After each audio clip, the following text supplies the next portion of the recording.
depois de 2 semanas longe, depois de 2 semanas não longe do propósito, não longe da presença de Deus, mas longe da formalidade, longe do púlpito, longe da ministração em si. Eu acredito que nesse tempo Deus falou muito, Deus me ensinou, me corrigiu e me deu algumas direções também. Eu, ouvindo algumas pessoas, lendo algumas coisas e principalmente da parte de Deus, eu tive algumas direções, alguns textos, algumas coisas que eu gostaria de compartilhar. Não sei se me acompanham aqui agora, aqueles que tiveram ontem conosco no nosso culto, na nossa reunião, mas eu estive sim por alguns dias relutante, reticente assim, em falar a respeito desse tema, mas ontem a palavra que eu ouvi, a direção que eu ouvi, aquilo me confirmou, aquilo me encorajou a falar do que eu gostaria de falar hoje. E não costumo falar em começo de mensagem, em começo de pregação, a respeito de título, a respeito de um tema específico, porque eu acho que eu não posso me ater só àquilo que eu sei, aquilo que eu preparo, porque o Espírito Santo vem e muda tudo no meio do caminho, muitas vezes. Então, eu não posso dar um título aqui no começo e chegar no final e não ter coerência nenhuma com aquilo que eu falei, porque a palavra não é minha, embora eu prepare, mas no meio do caminho tudo pode ser alterado, no meio do caminho tudo pode ser mudado. Mais um título que me vem muito à mente, que eu anotei, que eu meditei a respeito disso é: Deus pode te decepcionar? Deus, ele nos decepciona? E isso ficou... Eu tive algumas informações a respeito, algumas leituras, algumas direções, isso me gerou, não vou dizer dúvida, porque o que vem do Senhor não é dúvida, mas me gerou curiosidade em saber a qual ponto de vista isso pode ser considerado, ou a qual ponto de vista isso é considerado um absurdo. Talvez muitos vão me ouvir, vão ler somente o título e vão dizer assim, mas isso é um absurdo. Mas eu posso dizer para vocês que isso faz algum sentido. Posso dizer para vocês que, de certa forma, isso faz algum sentido. E não porque eu entendo assim, mas eu tenho a palavra do Senhor para nos direcionar a isso, para nos orientar e para não me deixar falar um bando de bobagens aqui que depois todo mundo vai talvez se escandalizar ou não. Mas eu quero ler um texto primeiro com vocês aqui. Eu quero ver um verso somente que vai me direcionar para isso aqui que eu gostaria de estar compartilhando hoje. Você que está com a sua Bíblia, abra, por favor, nós vamos talvez acompanhar um pouco do texto, ler um pouco do contexto, você vai poder ver se na minha Bíblia está escrito a mesma coisa que na sua, por isso eu gosto que você acompanhe, eu gosto que você verifique, porque eu não gosto de deixar dúvidas. Falar alguma coisa aqui que talvez esteja fora da palavra de Deus, isso não é em nada a minha vontade. Abra a tua Bíblia comigo em Mateus, no capítulo 11, por favor.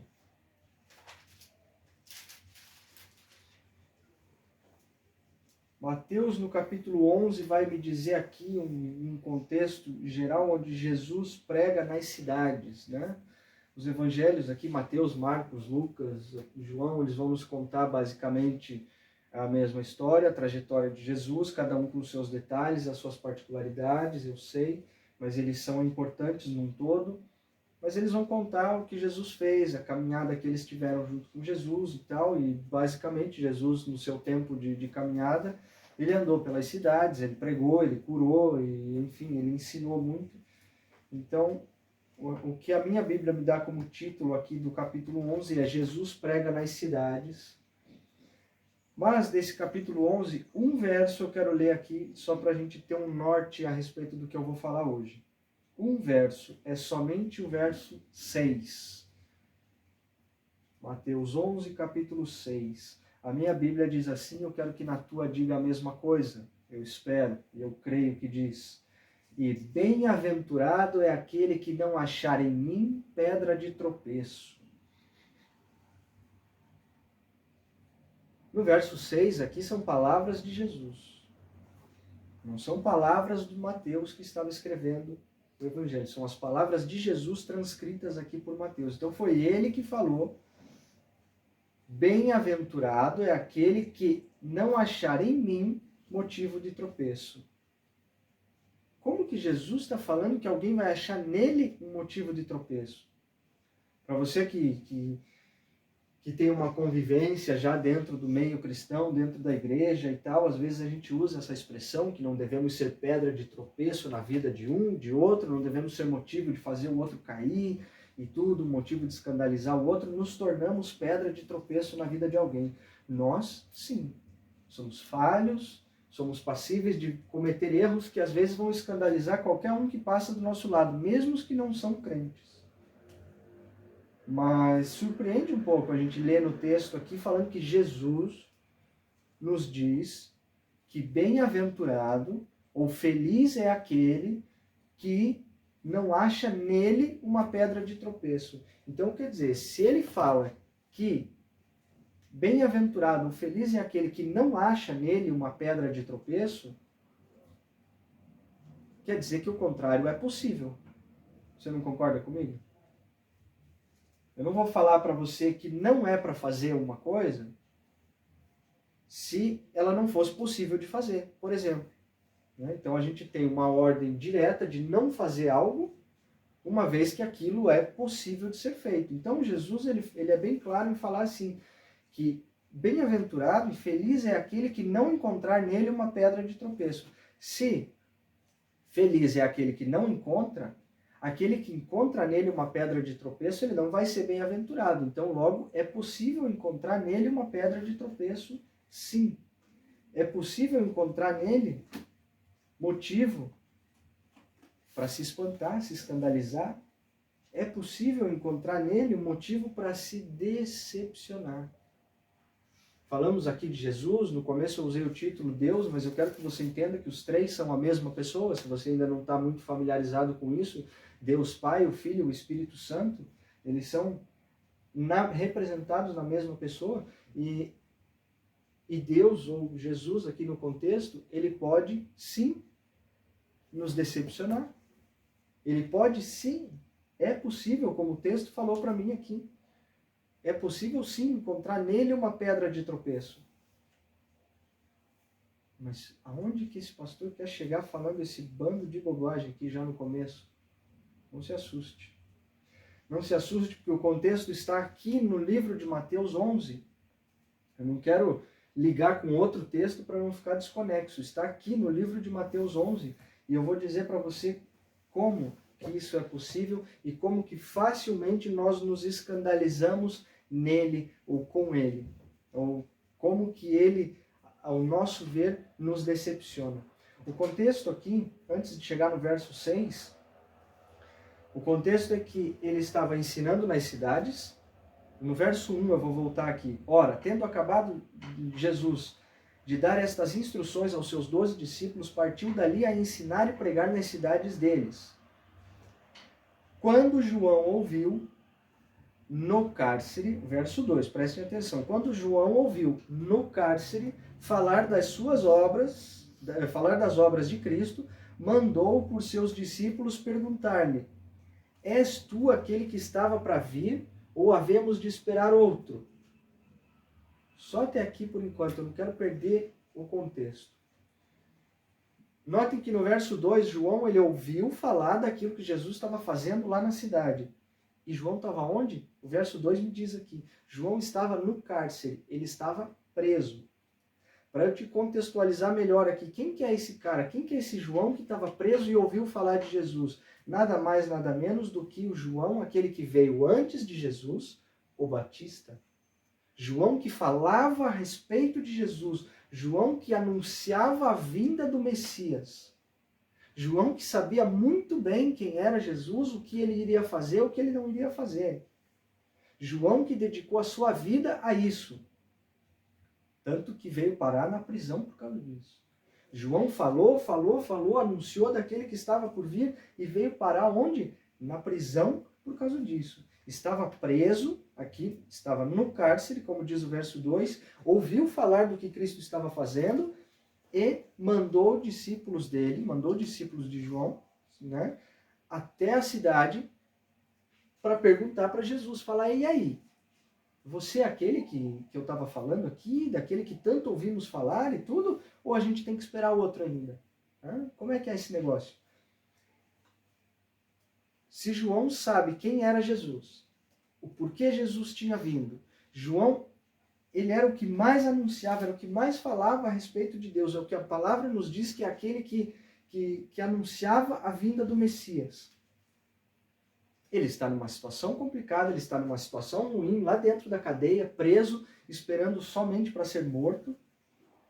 E o que acontece? Quando ele ouve que Jesus está lá fazendo aquelas obras, notem que aqui no verso 3, ele vai lá, ele manda alguém lá perguntar para Jesus, é você aquele que está por vir e tal? Por quê? Porque nesse momento, ele sabendo quem ele era, onde ele estava e o que Jesus podia fazer por ele, ele logo pensou assim, se Jesus é Jesus, se ele é aquele de quem eu tanto falo, ele não vai deixar eu aqui, preso nesse lugar, sendo que ele pode fazer assim e me tirar daqui. Ele pode, com uma palavra, me libertar daqui e eu vou andar do lado dele. Logo abre-se uma dúvida e logo abre-se um espaço para decepção. Se eu estiver errado, vocês que estão me acompanhando online, vocês têm toda a liberdade de comentar aqui. Assim como os que me acompanham aqui, presencialmente, têm toda a liberdade de dizer que isso aqui é a maior bobagem. Mas não deixe de chegar até o fim para entender o contexto. Porque nem a palavra do Senhor, nem o que eu falo aqui é passível de interpretação entre parênteses. Nós interpretamos o contexto. Nós sabemos de tudo o que a palavra nos fala. E aqui, e eu digo isso por quê? Porque nós estamos lendo 3 ou 4 versos aqui por enquanto. Só que o contexto todo, ele não acaba aqui. Ele não acaba no verso 3, abrindo espaço para dúvida no coração de João e dizendo assim, por que ele me deixou aqui? Eu vou mandar alguém lá perguntar se ele é realmente esse, por que ele não veio me salvar aqui primeiro e está fazendo a sua obra lá, onde quer que seja, e eu que tanto falei a respeito dele estou aqui preso. Isso abre no coração de João, poderia abrir, não foi o caso, mas poderia abrir uma dúvida e um espaço para decepção. Ele poderia falar, que tipo de Deus é esse que eu tanto falei e agora ele faz o contrário, me deixa aqui preso para morrer. E qual foi a resposta de Jesus aqui no verso 4? E Jesus, respondendo, disse-lhe, ide e anunciai a João o que estáis ouvindo e vendo. Os cegos veem, os coxos andam, os leprosos são purificados, os surdos ouvem, os mortos são ressuscitados, e aos pobres está sendo pregado o evangelho. E aqui vem o verso 6. E bem-aventurado é aquele que não achar em mim motivo de tropeço. Então, qual que foi a resposta de Jesus para João a esse questionamento? Note que Jesus, na sua simplicidade, ele mostra só aquilo que ele está fazendo. Ele não vai lá mandar o cara atrás de João e falar assim, fala que eu sou aquele, que ele tem que acreditar, fala que eu sou o fulano enviado daqui, vou daqui para lá e faço e aconteço. Não.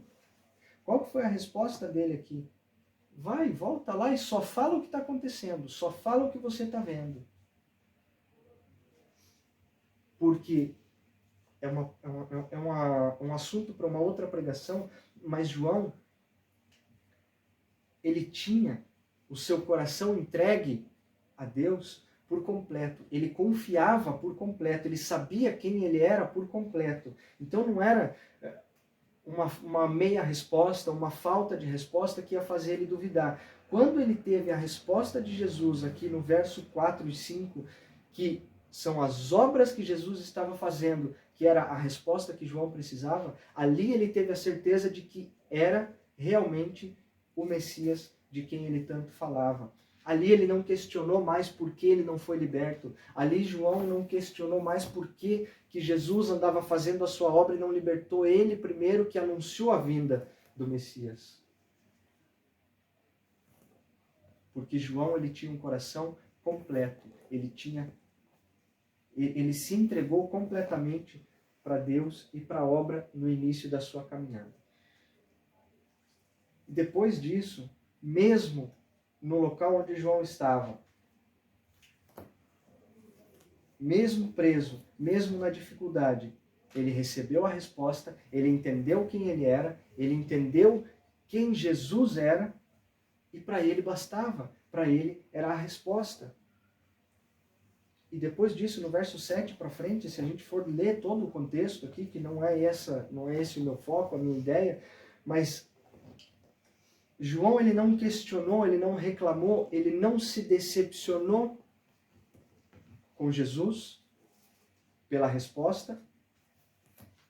E da mesma maneira, Jesus não o decepcionou também. Da mesma maneira, com a resposta que Jesus deu, Jesus não decepcionou a João, porque João estava esperando o Messias e as suas obras, com o coração completo entregue a ele. João, ele não estava esperando assim, eu estou esperando o Messias aqui só para ele vir me tirar da cadeia, só para ele vir me libertar de onde eu estou. Se ele não fez isso, pronto, ele já me decepcionou. No verso a seguir aqui, se a gente continuar o contexto, no verso 7, a minha Bíblia também dá um título depois para esse contexto, eu não sei se a tua tem ou não, mas aqui a partir do verso 7, Jesus ele começa a dar testemunho de João. Jesus ele começa a falar a respeito do João que está preso lá. Veja que aqui o foco e o objetivo dele era simplesmente continuar a sua caminhada e terminar a sua obra e cumprir o seu propósito. O objetivo de Jesus vir não era libertar João. E João, desde que anunciou a vinda de Jesus, o objetivo dele não era ser liberto da cadeia, era anunciar Jesus e a sua obra e a salvação, e ponto. Então, dessa forma, com essa expectativa de João, Jesus não o decepcionou. Porque o que ele esperava era justamente isso, era saber que Jesus veio e ia fazer a sua obra. Se João ia ficar preso, se João ia morrer por isso, para ele não importava. Note que então a decepção não está no fato que aconteceu. A decepção, muitas vezes a decepção está naquilo que nós esperamos acontecer. Não é no que tem que acontecer, no plano que tem que ser. A decepção vem pelas nossas expectativas. A expectativa de João não era ser liberto da cadeia. A expectativa de João era simplesmente que o Messias viesse e cumprisse a sua obra.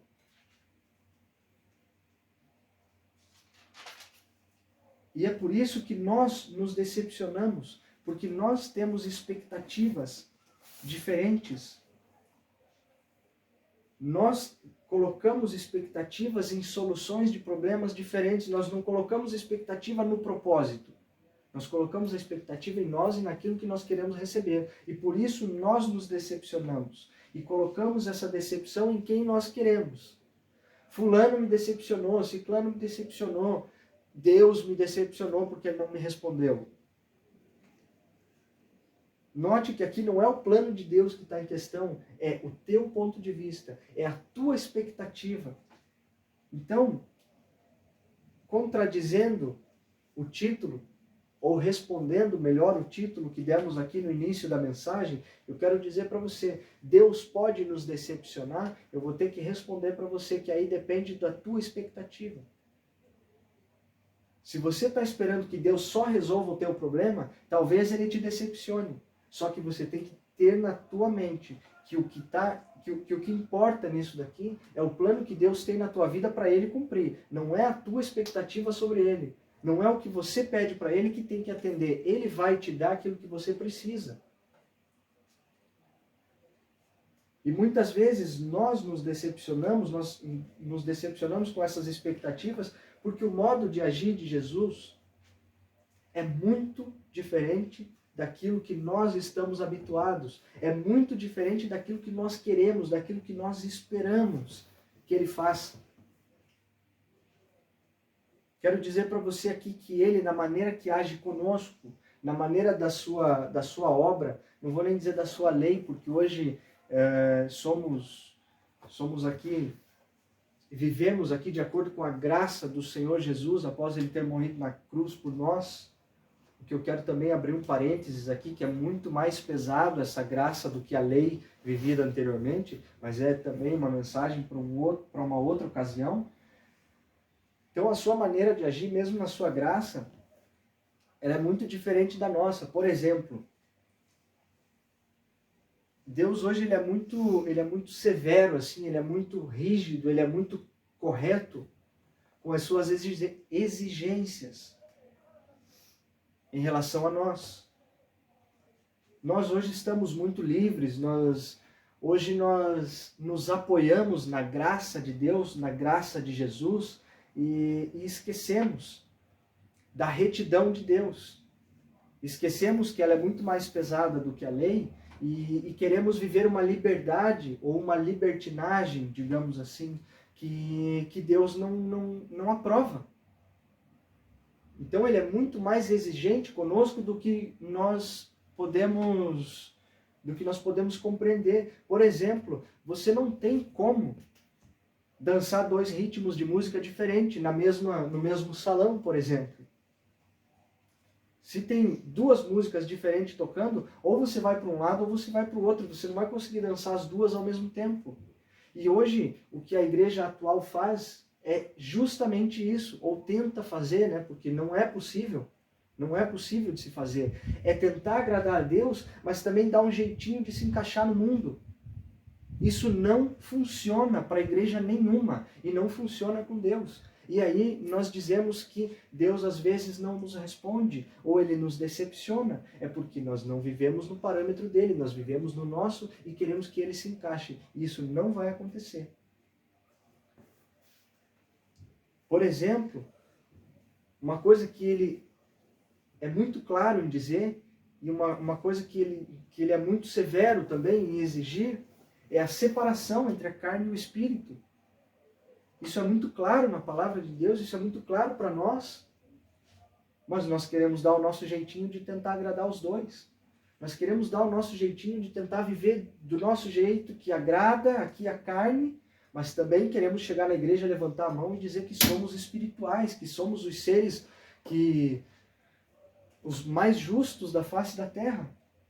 E isso não é verdade. E isso faz com que Deus esteja um tanto distante e nós criamos o julgamento de que é Deus que nos decepciona. Mas se nós virarmos um pouquinho a ótica, eu posso garantir para você que somos nós que estamos decepcionando a Ele. Uma outra maneira diferente de Ele agir conosco é o mistério das suas contradições, que não conseguimos entender aqui, buscamos, mas não temos resposta para isso. E isso é um mistério para nós, porque às vezes oramos e pedimos ali para Ele, pedimos para Deus descanso, pedimos para Deus para agirmos em determinadas áreas, em determinadas obras, mesmo para Ele, em coisas grandes e tudo, e a resposta que Ele nos dá é totalmente o contrário. Se às vezes vamos a Ele buscando um descanso, pedindo um alívio, talvez Ele nos coloque em mais luta, talvez Ele nos coloque em mais situações difíceis. E aí quando a resposta vem, poxa vida, Deus me decepcionou, não foi isso que eu pedi. Você pede para fazer grandes obras para Ele, você pede para estar em evidência, você pede para estar em igrejas grandes. Talvez seja essa a tua oração, mas a resposta dele para você são obras pequenas, obras muitas vezes burocráticas, muitas vezes coisas que você só tem que organizar poucas coisas aos teus olhos. E aí é onde Deus te decepciona, porque você pediu uma coisa, mas Ele te deu outra. Não esqueça que boa, perfeita e agradável é a vontade dEle, não a tua. O teu coração é enganoso, a palavra já nos diz, o teu e o meu. Quando eu falo dessa forma, eu falo me colocando também nesse lugar, porque eu sou ser humano como todos vocês que estão me ouvindo. Eu sou passível de erro, como todos vocês que estão me ouvindo. E eu peço coisas para Ele, sim, e tenho respostas contrárias. Só que a palavra nos diz que muitas vezes não somos atendidos porque pedimos mal. porque não sabemos pedir. Quem sabe da nossa necessidade é Ele. Às vezes dizemos que Ele nos decepciona porque oramos e Ele não nos responde. O problema não é que Ele não nos responde, é que a resposta não é imediata. Uma maneira diferente também de Ele agir conosco é que os seus métodos para conosco, eles são lentos aos nossos olhos, porque o tempo dele é perfeito. Os métodos dele são lentos por quê? Porque dessa forma ele nos ensina a viver pela fé, a viver por coisas que não vemos. Os métodos são lentos porque quando pedimos e temos uma resposta imediata, não temos tempo de descansar nele. Os métodos de Deus são lentos ao nosso ver, porque hoje temos uma geração que tem tudo na ponta dos dedos, tudo o que você quer é na ponta dos dedos. Um exemplo hoje muito simples. Se você quer falar com alguém que está longe de você hoje, longe da tua cidade, longe do teu país, o que você faz? Uma simples mensagem você envia. E a tecnologia nos permite saber se a pessoa que está lá do outro lado ela já recebeu e se ela já leu a mensagem, segundos depois. Se a gente voltar num passado não tão distante, 15, 20 anos atrás, não era dessa forma. Para você conversar com alguém do outro lado da cidade ou do outro lado do mundo, você tinha que pegar um papel, uma caneta, escrever, dobrar aquela carta, colocar no correio, esperar dias para ela chegar, esperar mais dias para ter uma resposta. Então não é o processo de Deus que é lento para você. É você que está acelerado demais. Você que quer as coisas para ontem. Se você não passar pelo processo da resposta de Deus, como é que você vai dizer para mim que você exercita a tua fé? Se você só acredita naquilo que você vê, que você recebe na hora? Se você não sabe esperar alguns minutos, é impossível que você exercite a tua fé. Que você creia que aquele que você não vê vai responder a tua oração. E vai responder da maneira que ele acha por bem. Não só aquilo que você pediu. Então são vários fatores que nos fazem questionar e pensar assim, nossa, será que Deus me decepciona às vezes? Mas não nos damos conta de que nós o decepcionamos.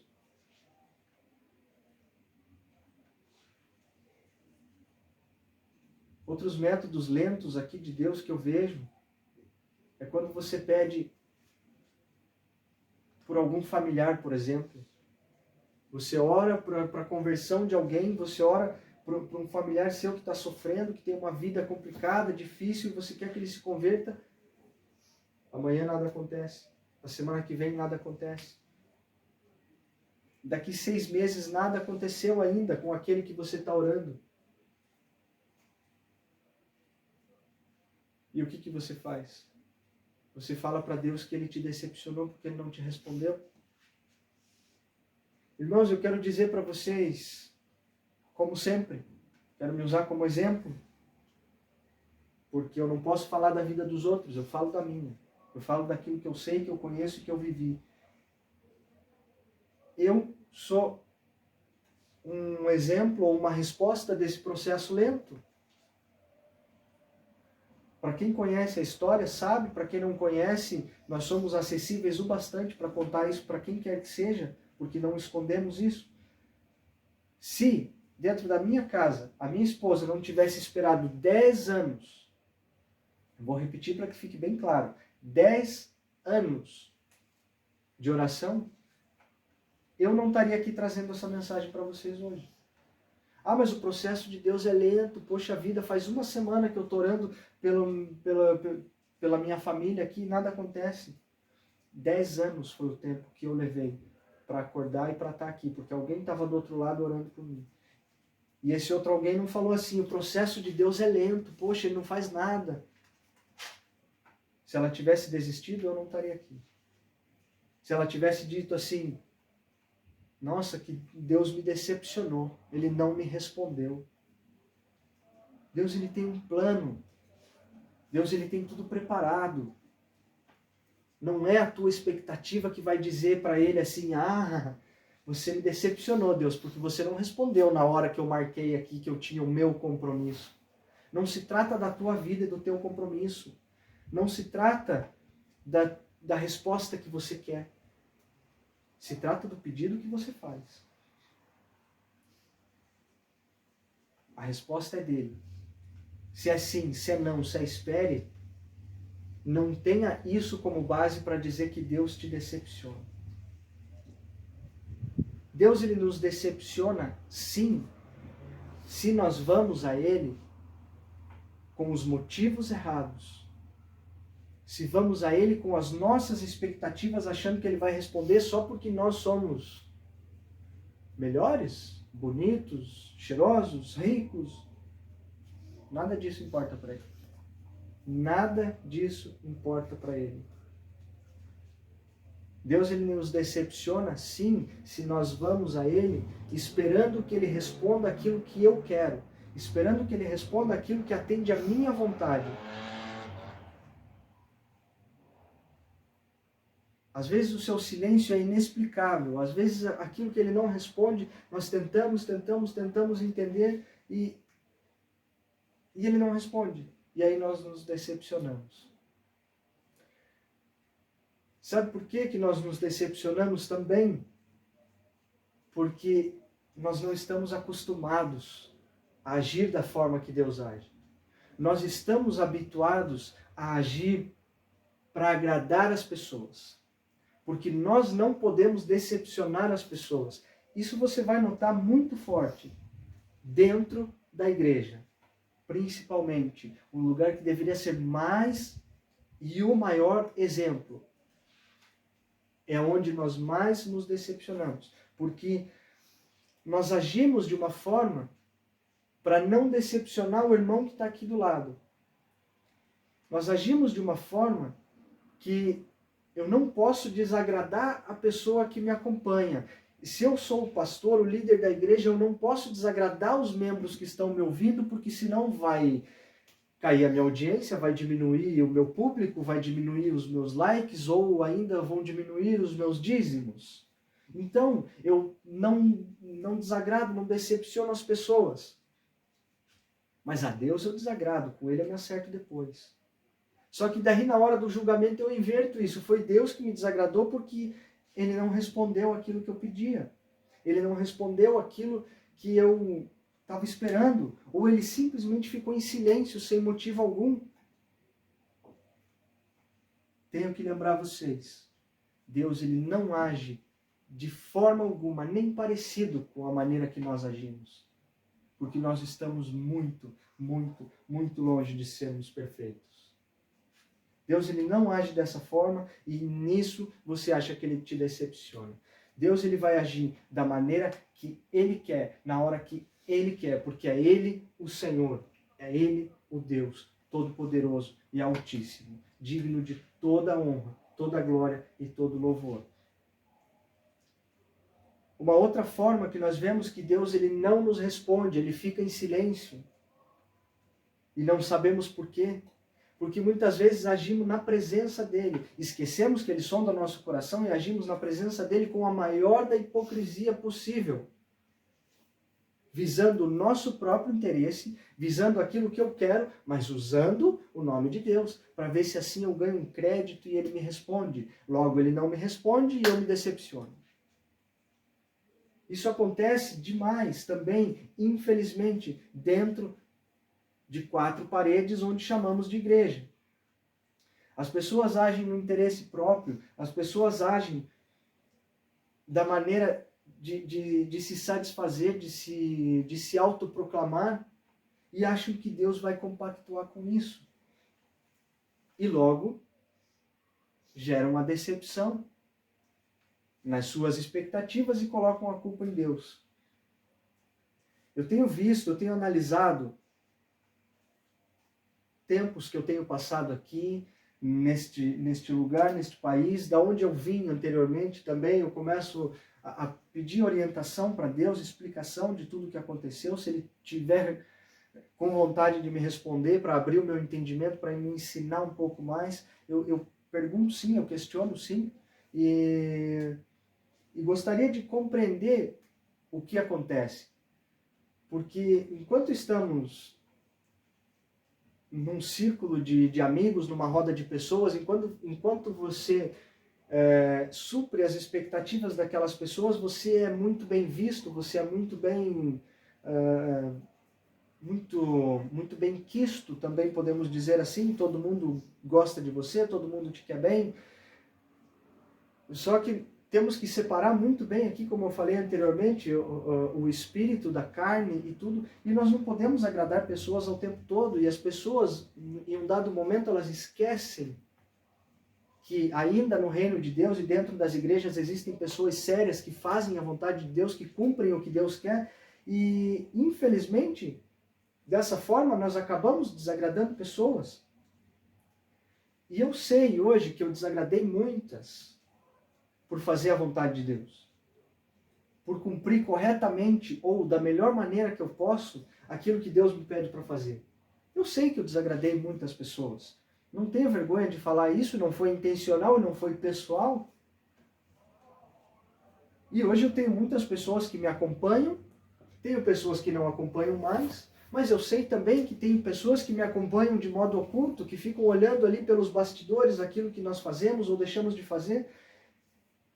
Eu não sei se por curiosidade, eu não sei se não se colocam a público ou não acompanham mais de perto. Eu não sei se por vergonha ou por raiva ainda, eu não sei. A única coisa que eu sei é que eu faço aquilo que Deus me pede, eu venho aqui tentando fazer o melhor do que Deus me pede, mas eu sei que há pessoas que não gostam disso, há pessoas que se colocam contrárias a essa maneira de viver, a esse caminho que eu e a minha família resolvemos seguir, resolvemos trilhar. E o engraçado é que de todas essas situações, de todas as coisas que me aconteceram, muitos me disseram assim, me perguntaram, me questionaram, até as pessoas próximas hoje, se não haveria uma justificativa, se não haveria uma forma de se explicar, de se retratar ou de falar alguma coisa assim. E aí eu pergunto, por quê?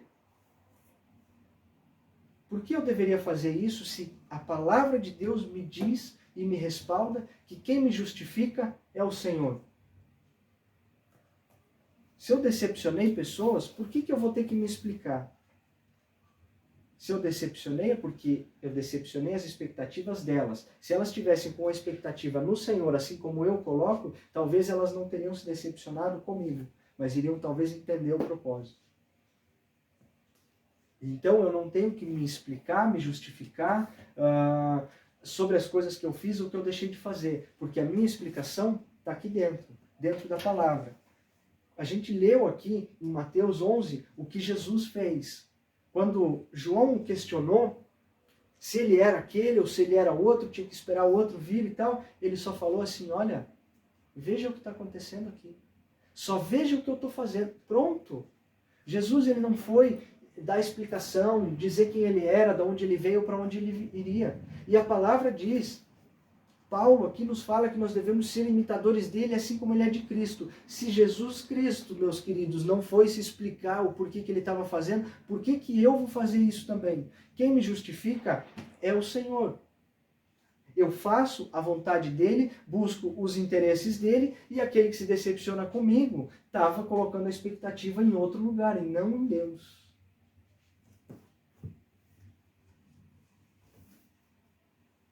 Eu falo daquilo que eu faço e que eu vivo.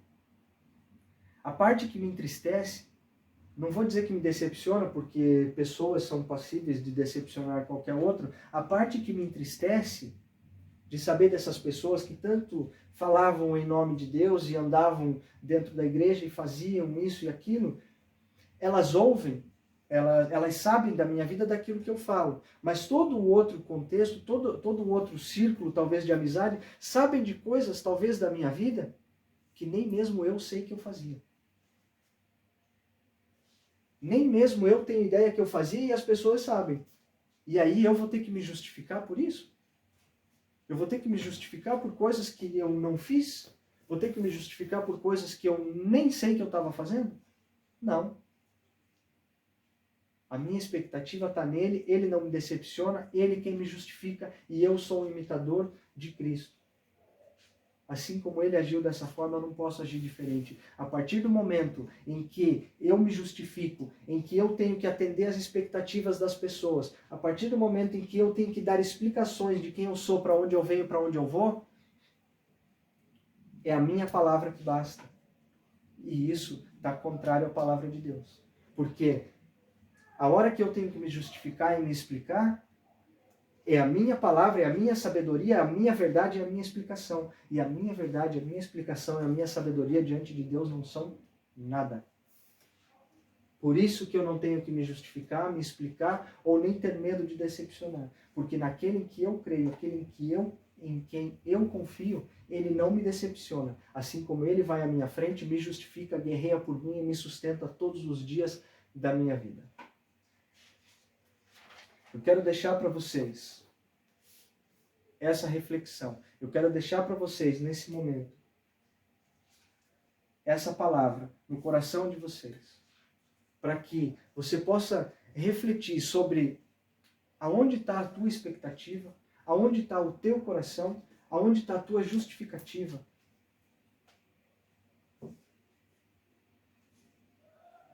Quem é Deus para você hoje? O que ele representa? O que ele faz na tua vida? Eu tenho certeza que se você colocar expectativas nele e tirando as suas de lado, ele não vai te decepcionar. E você vai parar de dar desculpa, de dizer que ele não te responde, ou que ele é demorado, que ele isso, que ele aquilo. Se você coloca a expectativa nele, confia nele totalmente. Assim como João dentro da cadeia. Ele não reclamou porque estava preso, porque estava lá e ninguém foi salvar o coitadinho. A expectativa dele era, vai vir um Messias que vai salvar a humanidade, não vai me salvar aqui da cadeia. A minha vida eu dediquei para isso aqui, está feito, ele veio, agora o que vai acontecer comigo? Se ele quiser, ele me salva, se ele não quiser, ele não me salva. Se ele não quiser me tirar daqui, eu morro aqui, mas eu estou salvo com ele e pronto, acabou. Agora, a partir do momento que você busca, que você procura a tua expectativa só para te tirar da onde você está hoje, para te dar um conforto, para te dar riqueza, para te dar amigos, ou simplesmente para se vingar do teu inimigo, ele vai te decepcionar, porque ele não vai responder só porque você está chorando, batendo na porta dele, falando, Deus, eu quero isso, eu quero aquilo, eu quero aquele outro. Não é assim que funciona.